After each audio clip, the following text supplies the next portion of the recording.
Mapagpalang araw po sa inyong lahat. Ngayon po ay araw ng Biyernes, ika-27 ng Pebrero. Pakinggan po natin ngayon ang mabuting balita ng Panginoon. Pagbasa mula sa aklat ni Propeta Ezekiel.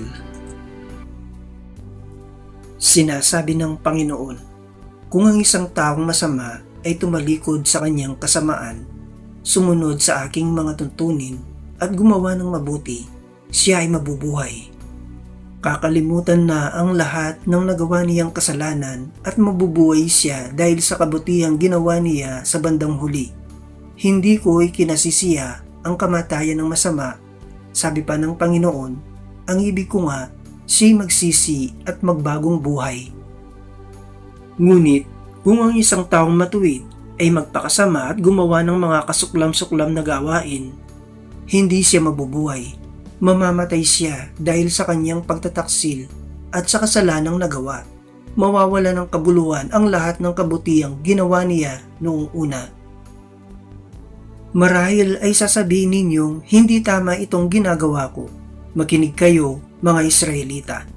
Matuwid ang aking tuntunin. Ang pamantayan ninyo ang baluktot. Kapag ang isang taong matuwid ay nagpakasama, mamamatay siya dahil sa kasamaang ginawa niya. At ang masamang nagpakabuti at gumawa ng mga bagay na matuwid ay mabubuhay. Dahil sa pagtalikod sa nagawa niyang kasamaan noong una, mabubuhay siya, hindi mamamatay.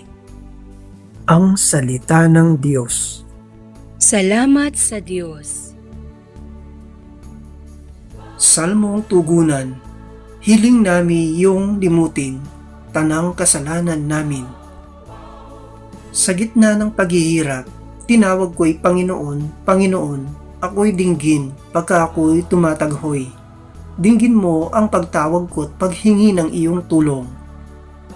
Hiling nami yung limutin, tanang kasalanan namin. Kung ikaw ay may talaan nitong aming kasalanan, lahat kami ay tatanggap ng hatol mong nakalaan.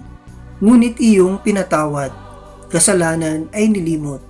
Pinatawad mo nga kami upang sayo ay matakot. Hiling nami yung limutin, tanang kasalanan namin. Sabi ka kong maghihintay sa tulong mo, Panginoon, pagkat ako'y may tiwala sa pangako mong pagtulong. Yaring aking pananabik, Panginoon, ay higit pa sa serenong naghihintay ng pagsapit ng umaga. Hiling nami yung limutin, tanang kasalanan namin. Magtiwala ka, Israel, magtiwala sa iyong Diyos, matatag at di kukupas ang pag-ibig niyang dulot. Lagi siyang nahahandang sa sinuman ay tumubos. Ililigtas ang Israel, yung kanyang mga hirang. Ililigtas niya sila sa kanilang kasalanan. Hiling nami yung limutin, tanang kasalanan namin. Awit pambungad sa mabuting balita. Sinabi ng Poong Mahal, kasamaan ay layuan, kasalanan ay pagsisihan. Kayo ay magbagong buhay, magbalik loob na tunay.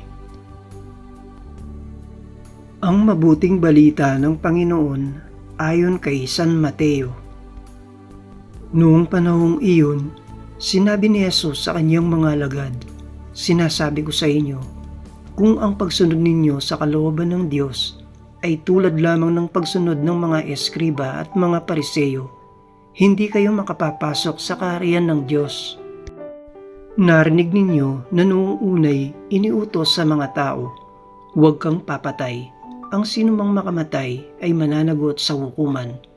Ngunit ngayon sinasabi ko sa inyo, ang mapuot sa kanyang kapatid ay mananagot sa hukuman. Ang umamak sa kanyang kapatid ay mananagot sa Sanhedrin. At sinumang magsabi sa kanyang kapatid, ulol ka, ay mapapasaapoy ng impyerno. Kaya't kung maghahandog ka sa Diyos at maalaala mo na may sama ng loob sa iyo ang kapatid mo, iwan mo muna ang iyong handog sa harap ng dambana at makipagkasundo ka sa Kanya. Saka ka magbalik at maghandog sa Diyos.